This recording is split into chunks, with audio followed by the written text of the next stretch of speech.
Welcome to Corwin's Teacher to Teacher podcast with host Carol Pelletier Radford.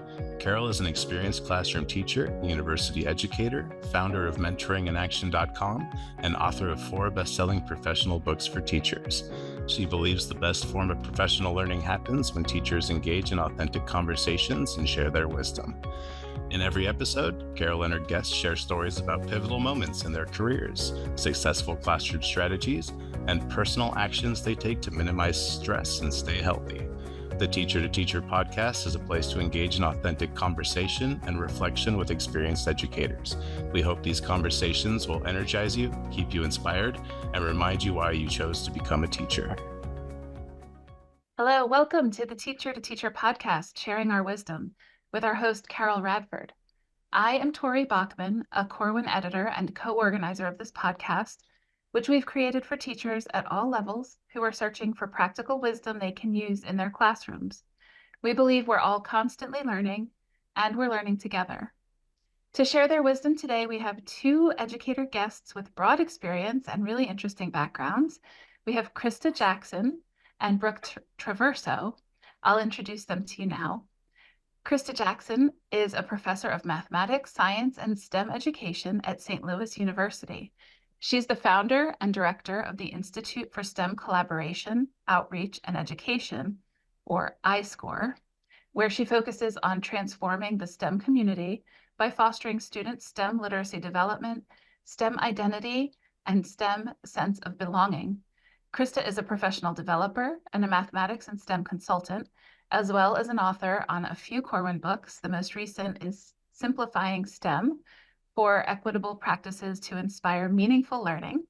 And she's an editor on the series Powerful Mathematicians Who Changed the World, which I believe is published by NCTM. Is that right, Christa? Yes, that's correct. Thank you. That sounds like a great series, actually. I'm really interested in learning more about that. Thanks for being with us.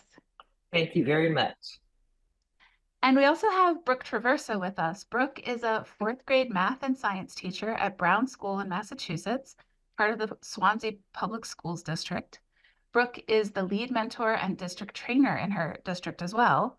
She's the mom of 2 children, ages 7 and 3, so we know she's pretty busy all the time. And this is Brooke's 24th year teaching, which I find really amazing.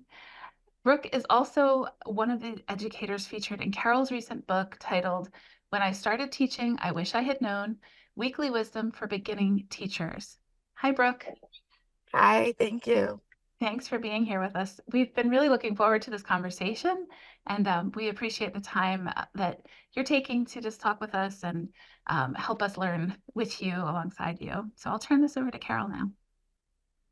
Thank you and welcome. Thanks, Tori, for that great introduction. And we have 2 math-focused people tonight. We never know how this podcast is going to match up, much like the dating game. As we talk about, we select our teachers because it's Teacher to Teacher podcast, but you bring such a variety of experiences. But tonight we're going to focus on math and equity and leadership. So what I love about this podcast is that the wisdom from the classroom shows up.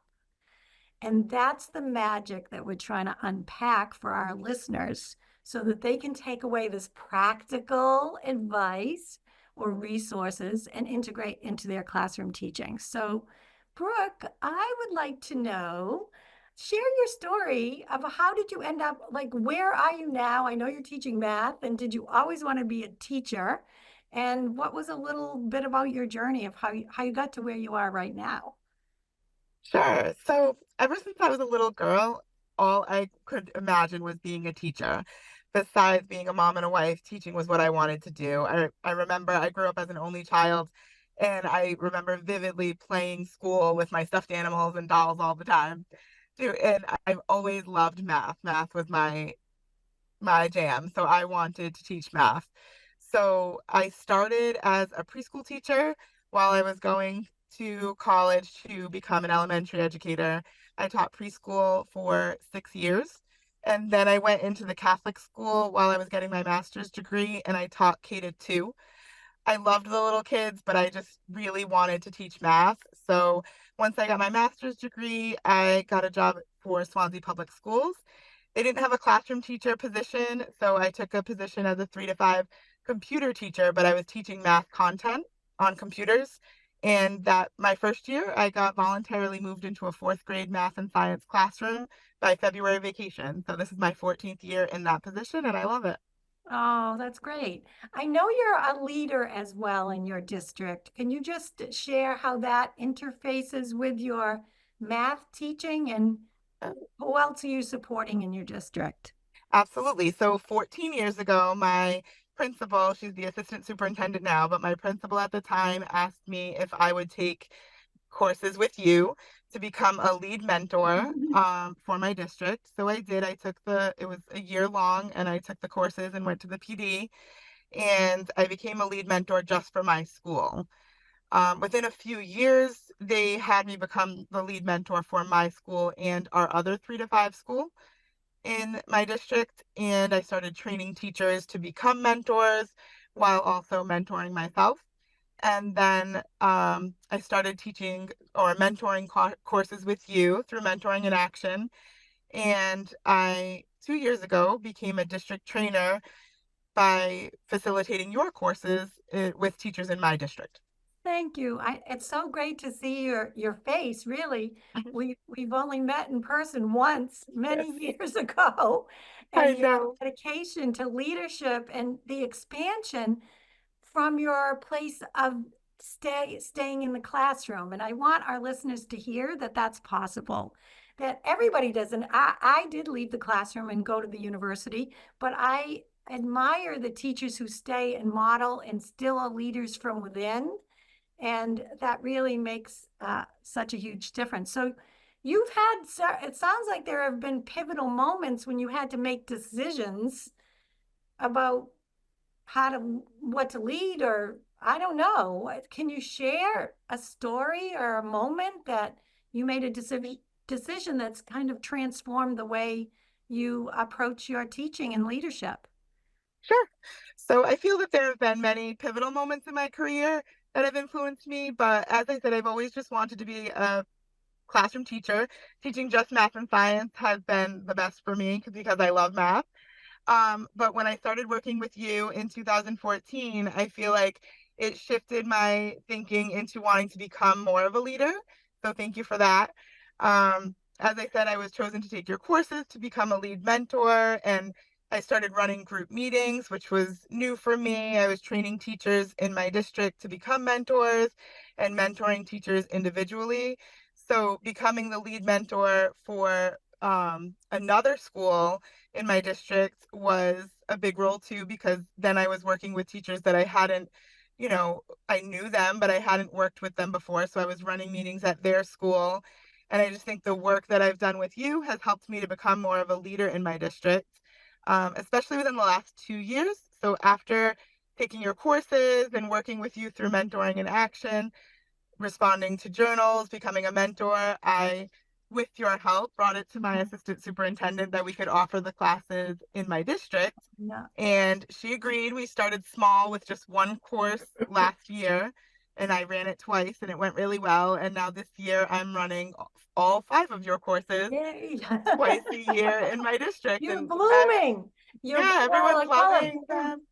Bloom where you're planted, and it's so inspiring to see you grow from the moment that I met you, that brief meeting, into a brave teacher leader in your district and beyond. So thank you. Christa, so you've been listening. Yes. Similar. So what did you hear Brooke say that kind of inspires you? And then I want to hear your story too. Yes. So everything that Brooke said has truly inspired me, and it truly resonates with the reason why I decided to become a teacher. Similar to Brooke, I've always wanted to be a teacher since I was a very, very little girl. It has been a passion of mine, and it still is a passion of mine. I love to see the aha moments on my pre-service teacher's face, as well as my scholars' faces when I do integrated STEM with them during after school camps and clubs, etc. But I've always wanted to be a teacher. And I've always loved mathematics. Mathematics has always been my favorite subject, and it still is one of the best subjects that there is in the world. Now, so all the listeners are going, so. oh, I don't know, math is hard. I don't think I like math. We do not usually hear this from two guests that they both love math. So this is it's the best. So you're at the university now, and Correct. I asked Brooke about pivotal moment. What was the pivotal moment or the influences that took you away from the loving classroom that you loved to making a decision to teach at the university? How did that happen? Yes, I've always loved teaching. I taught at the elementary level, 4th and 5th grade, but then I also taught at the middle school level, both 7th and 8th grade. And I just want to put a plug in. I did teach math and science. Oh my God, so I can't believe it. On the both ends. But I've always wanted to do that. But then while I was teaching at those grade levels, I was reaching my students in my classroom as well as the community. But I wanted to expand my reach further. So I thought, well, what are some ways that I can really broaden my reach and still ensure the passion that I have of teaching and that love and joy of teaching? So then I just thought, well, maybe I wanted to be a faculty member, go at the university level. So then when I'm working with pre-service teachers, they would encounter their students, and then their students it will just expand. And as we know, that's mathematics, it'll grow exponentially. So it will just continue to grow and grow and grow. Believer. And then really expanding the love, the joy, so our scholars can really see the joy and the beauty and the wonder of mathematics, because mathematics is so much more there than just doing the calculations, doing the algorithms. But then when we have our scholars, our teachers, our pre-service teachers, as well as our parents and our community see that mathematics is in everything, in all that we do, is in nature, and see that love and that joy, and then to turn that hate-love relationship towards mathematics to at least a like-love relationship, that's where I get my passion. Because at the university level, I'm teaching, I have my prospective teachers are elementary as well as middle and high school. And some of them, as we know, they don't like mathematics, or they have that math anxiety. So that if I can just spark that love, joy, or at least a like joy, so that they can begin to transform that within the students that they reach and teach in the classroom, then I have embarked my mission there. And then one of the reasons why I decided to go at the university level, one of my colleagues when I was teaching at Carver Middle School decided he wanted to go and get his doctorate. So that really planted a seed within me. I was like, that is something that I can do too. And then my sister-in-law's parents continued to encourage me to go ahead and do that. And then of course, my parents have always encouraged me to always do the best and go as far as you can, and can all you get, as the saying goes. And so I was like, well, yes, I think I can do that too.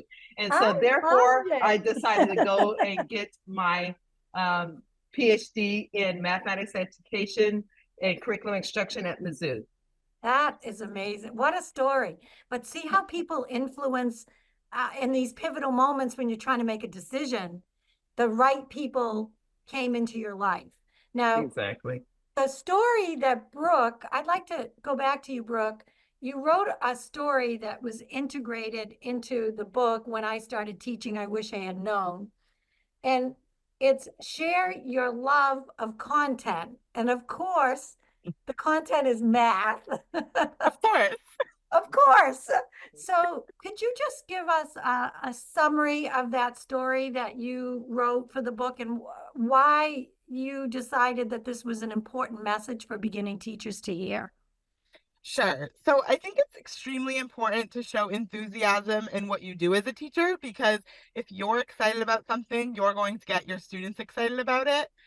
And as a math teacher, as Christa just said, there are so many students that come into school strongly disliking math. They have math anxiety, or their parents don't like math and shine a negative light on it, unintentionally, but they just hear negative ideas about math. And or maybe they struggled in math and now they say, well, my child's going to struggle in math because I struggled in math. So whatever the reason is, it just breaks my heart because I love math. So my goal every year is to make my students love math. And it's funny, they come into school in September and I begin each school year asking who loves math. And only about half the class raises their hand. And I tell them that by Thanksgiving, they are going to love math. And they're like, no, not going to happen. I don't like math. My students are 10, so they've already had, their mind made up. So it becomes a challenge. And throughout the year, we play a lot of games. We do hands-on math, some online math, watch videos, along with the traditional whiteboard practice and worksheets. But during every lesson, I show my love for math and the enthusiasm and excitement about what we are learning. And we have a lot of discussions about growth mindset. And more throughout, each month, I'm like, okay, who loves math now that didn't love math before? And more students raise their hand. That's the test. You had a student that you referenced in your story. Who was the student that was really hysterical? I absolutely love her. She's, much older now. This was about, I would say, 12 years ago. She comes to my mind at the start of every school year. We started the first day. She was absolutely hysterical. I just don't like math. Math is really hard.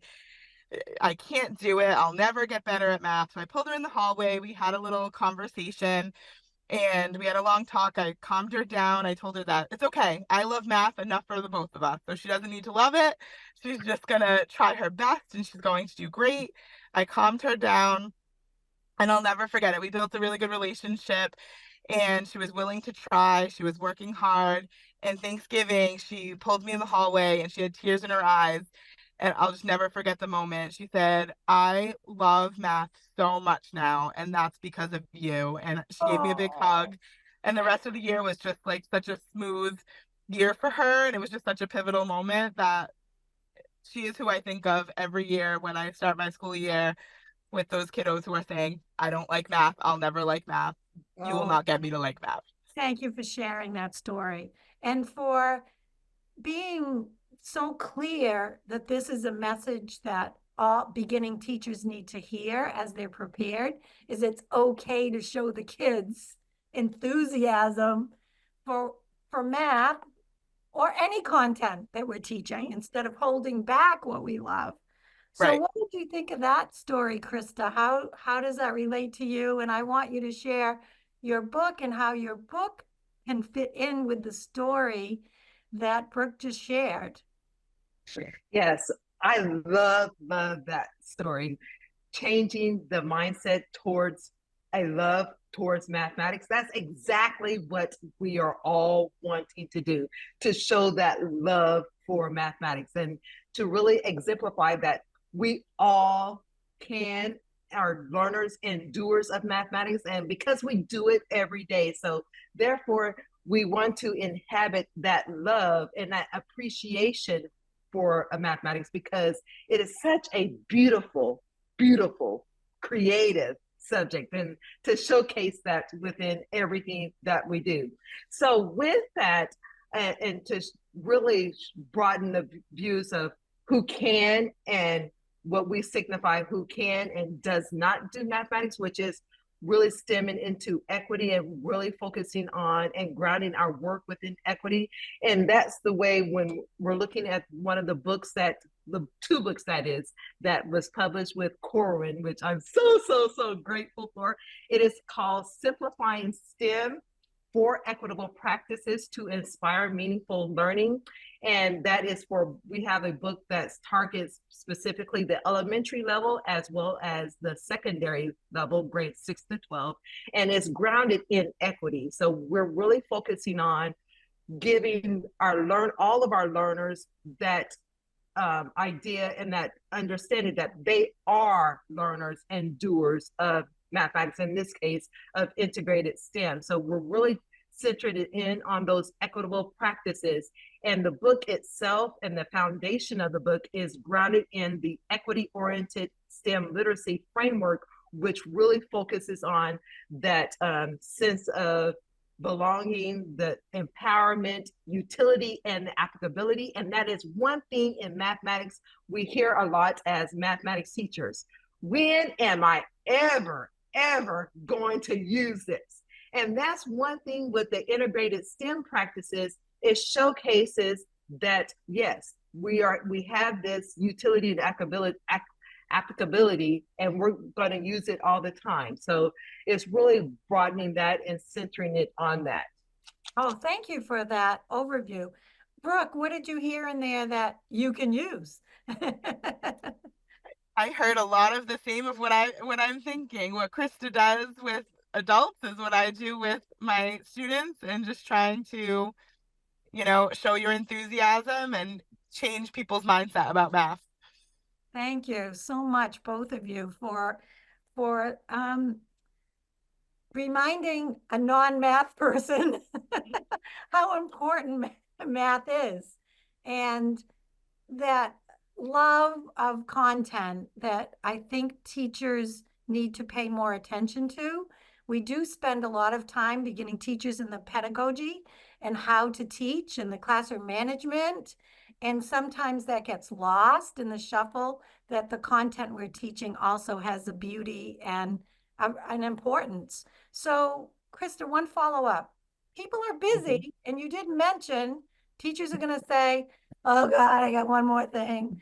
I have to now integrate, yes, and I have to love math, and I don't really like math. So what do I do? So what's a little bit of advice for teachers around your books? I know they're at two different levels that you would say. So really simplifying STEM is exactly that. It is simplifying STEM. So we as teachers are working smarter and not necessarily harder. So like in mathematics, we have the 8 mathematical practices that we engage our scholars in the mathematics classroom.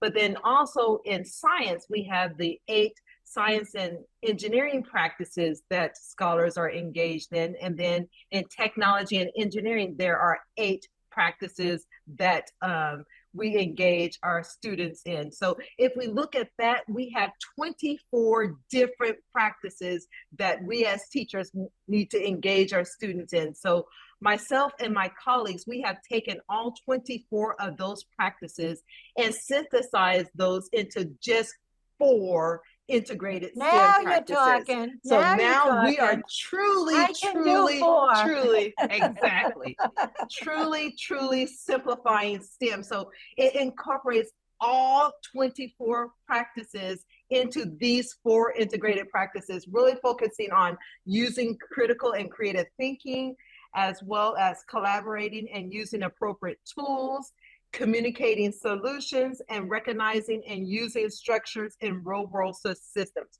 So all 24 can be condensed to these 4 so that we as teachers are working smarter and teaching our subjects to our students. How's that sound, Brooke? That sounds great. All right, we're going to be getting Brooke a copy of your book so that she can start practicing, because she already loves, she's got the mindset. We're going to give her the simplified version. I would love that. I tell my students all the time to work smarter, not harder. So I would love to be able to. So you two are sisters. All right. You're connected. I love it. It's like the same person is being interviewed. I love this. So thank you for being here. I'm just going to close out the podcast with a couple of questions. One, people, beginning teachers especially, are interested in how you take care of yourself, the human side of teachers. We don't live at school. We have to do things. We're passionate about our work, but we have to do things to take care of ourselves in different moments. So, Brooke, what do you do when it's too much leadership, too many courses, you're running here and there and kids, and what do you do for you? So I have to say, I do not have a lot of time. However, as an individual, I realize how important self-care is. I'm actually just recently working on self-care, and I think I try to make myself wake up and go to the gym in the morning, take some time to myself. Just taking a drive in the car and listening to music really loud helps me just center and just care about myself a little bit more. All right. And it doesn't have to be a long time. We know being in the car away from the kids can just give you that little pause that you need in between Yes. going to the next activity. And what about you, Christa? What nurtures you and inspires you so that you can have all this passion for loving that? I love the outdoors. Anything outdoors, I enjoy. I just love just nature itself and taking in the serenity and the calmness of nature, just basking in the sunlight, and then also basking in the sunlight with my husband, who is Michael Jackson. And I always love to say this joke. He is the Michael Jackson. And so having that experience with him, and I have him sit down because Matlock is one of my favorite series. I know it's an old show, but I love watching Matlock. So I con him into watching Matlock with me, and that's really what causes me to decompress. I love it. So one of the things that I did actually when I was sometimes teachers get sick. We get colds, COVID. There's a lot going around. And last year, when I wasn't feeling well, a friend told me about something called a salt room. Have either of you ever heard of a salt room? It's a room where salt is infused into the air, and it's for breathing, like people with asthma, which I didn't have, but I had COVID, and I was curious. I was like, oh, I think I need to nurture my body as well as my mind. And I know that walking in the forest does that, and nature and music, but I looked it up. It's called heliotherapy. I didn't even realize it had a name. And heliotherapy is infusing and nourishing our bodies and, of course, our minds and our spirits at the same time. So for our listeners and for all of you, check out heliotherapy. There are salt caves and salt rooms all over the country. Interesting. So check that out because it's nature at its finest, Christa. And the I music love that. is meditative music, Brooke. So you may want to just find yourself in a salt experience of nature. That sounds perfect, actually. Hey, sounds good, right? Check it out. There's one on the Cape, Brooke. Okay. So I'm going to turn this over to Tori for some highlights for our listeners, like her big takeaways from the conversation. We always have big magic here. All right, Tori, what did you hear? Yeah, all I can say is actually I love math now. Oh, look what you did. I actually really just enjoyed so much hearing your enthusiasm for mathematics and for teaching. I sat here just thinking, wow, I wonder how different my life would have been if either of you had been my math teacher at some point in my K-12 education. I think, just wonder how things would have turned out maybe differently. And I really, there were a couple of things that each of you said that like really touched my heart. Brooke, your story about the student who, became a math lover because of your classroom is just so touching. And I think probably at the core of why teachers do what you do, you just to have that moment with a student is really so meaningful and powerful. And I bet you there are hundreds of other students who would say the same to you. And you as well, Christa, just your enthusiasm just shines and makes it sound so fun and exciting. And you're just a treasure to the kids that you touch, and even the teachers that you're working with now. Something also stood out to me from both of your stories, that you both pushed your own boundaries in your career. Brooke, you talked about kind of not really thinking of yourself as a leader, and but then taking the courses with Carol and really seeing your career differently.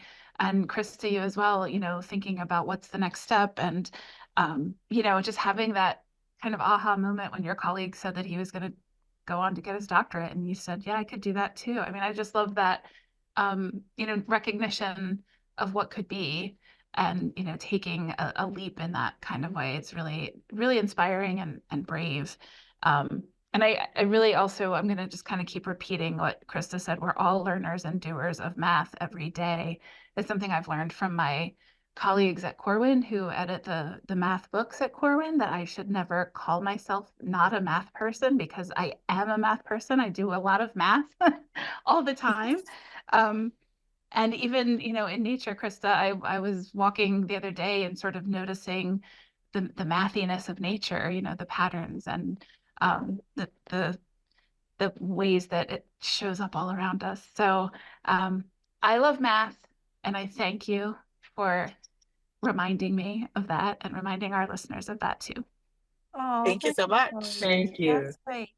I'm going to end this episode with a quote from one of my mentors in my doctoral program. He's passed since, but his name is Roland S. Barth.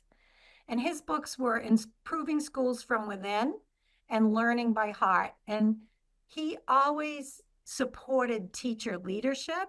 And when I was in my program, he inspired me. So these are some words that he shared with me, and I share them with this audience tonight. I learned that each of us must have a vision. It can act as a guiding beacon only as long as we hold it in front of us. And I thank you both for holding the vision of loving math in front of us in this episode, because it's really an important message, and you did it beautifully. So thanks to our listeners for listening in to Teacher to Teacher. Always good wisdom. Bye for now until we meet again. Thank you. Thank you. Thank you. Thanks, everyone, for joining today's Teacher to Teacher conversation. We hope this time together energized you, inspired you, and reminded you why you chose to become a teacher. You can purchase any of Carol's books and any books mentioned in the podcast online at www.corwin.com. Please leave a review and share this podcast with your colleagues. Thank you for listening to the Corwin Teacher to Teacher podcast, a place to share teacher wisdom and engage in authentic conversations with experienced educators. Come explore Corwin's free New Teacher Toolkit and resources. We've curated these resources based on extensive research from teachers, coaches, and principals alike. Whether you are brand new or a veteran teacher, find ready-to-go teaching tools at corwin.com today.